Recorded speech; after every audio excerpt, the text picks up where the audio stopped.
Have you ever hit a milestone and instead of feeling joy, you just felt relief that you didn't fall behind? Or finished a productive day, but still felt like you were somehow failing? That's the trap of hustle culture. It tells us to keep pushing, keep doing, keep proving. And what really changes when you choose Barakah over hustle? Barakah culture doesn't ask you to stop growing. It invites you to grow differently. This is the shift that we guide people through at IRA. Next time you compare yourself to somebody else, pause and remind yourself, what's meant for me won't miss me.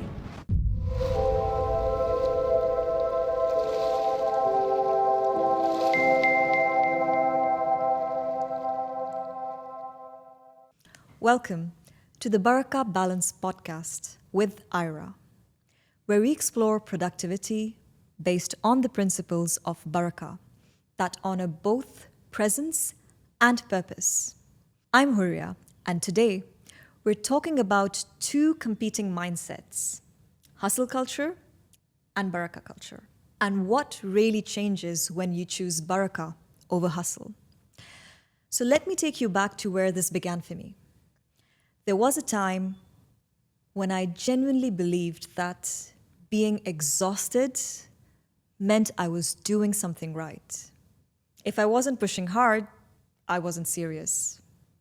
If I had space in my calendar, I wasn't doing enough. If I wasn't constantly on, I was falling behind. And for a while, that worked. Until it didn't. Because the more I chased, the more disconnected I became from myself and with everything else that should have mattered more.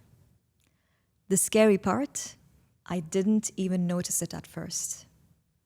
And eventually, I started asking harder questions.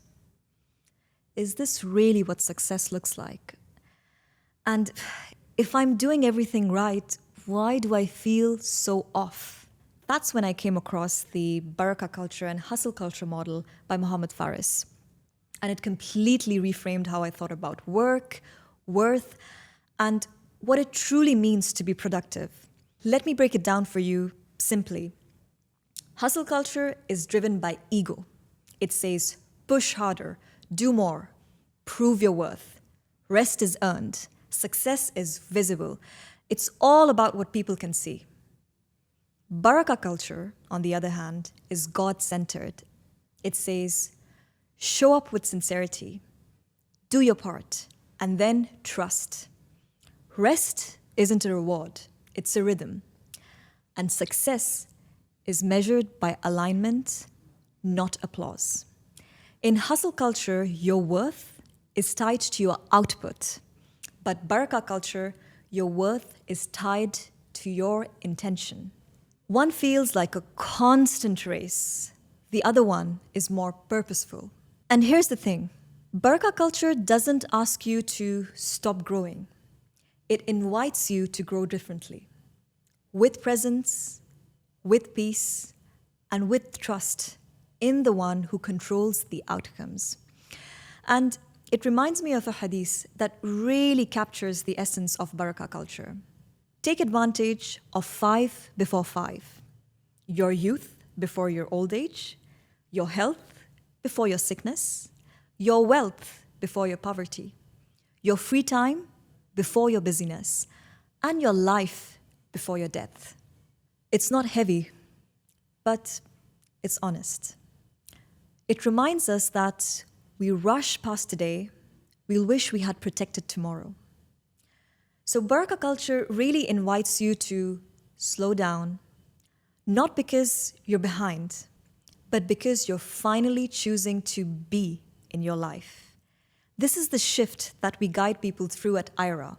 We help you move from hustle-fueled survival to Barakah-aligned presence, not with rigid systems, but by helping you rebuild your relationship with productivity through 3 core layers. Number 1, mindsets. We help you unlearn hustle conditioning, the belief that your worth is tied to your output. Instead, we root your mindset in tawakkul, niyyah, and barakah, the spiritual foundations of meaningful work. Number 2, values. We don't build your life around what looks productive. We help you build it around what you value.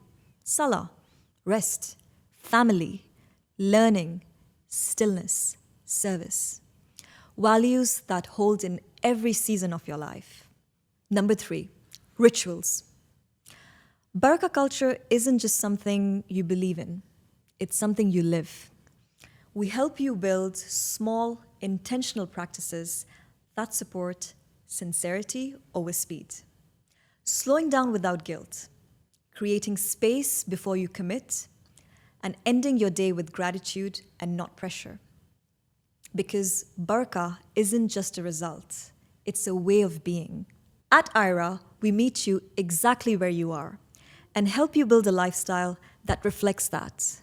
One that grows you into the best version of yourself, physically, spiritually, and socially. One tiny step at a time. So, how do you actually start living Barakah culture in your day-to-day? Let's make it simple. Let's try these 3 shifts to begin with. 1 mindset, 1 ritual, and 1 value. For the mindset, let's try excellence over perfection. Barakah culture calls for ihsan, doing your best with sincerity, not obsession. It's not about flawless output, it's about showing up fully and letting go of what's really beyond your control. Number 2, ritual, daily dua for direction. Start your day with a short dua for barakah, clarity, and alignment. Remember, you're not just planning your day, you're inviting divine guidance into it. Number 3, value, contentment over comparison. Barakah culture honors your season, your energy, your path. Next time you compare yourself to somebody else, pause and remind yourself, what's meant for me won't miss me.